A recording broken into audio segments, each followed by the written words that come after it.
Welcome to Not Milk Never Milk. Subscribe if you're lactose intolerant. In this video, I will explain how to fix your Mitsubishi Outlander screen. First, let's start with some basic checks. Ensure all cables connected to your screen are securely plugged in. Sometimes a loose connection is the only issue. Next, try restarting your vehicle completely. This can often resolve minor glitches by resetting the system. Also, confirm your screen brightness isn't set too low, making it appear off. Finally, visually inspect the screen for any physical damage. If basic checks don't work, consider software solutions. A factory reset can often clear persistent software bugs, returning your system to its original state. You can usually find this option within the System Settings menu. Additionally, check for any available software updates for your Outlander's infotainment system. Installing these updates can fix known issues and improve performance.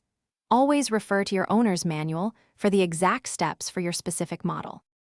Let's tackle some common screen problems.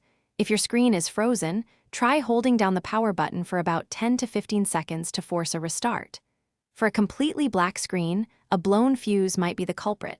Check your vehicle's fuse box diagram. If the touch function is unresponsive, a thorough cleaning of the screen's surface can sometimes help. Always ensure the unit is receiving proper power before assuming a major fault.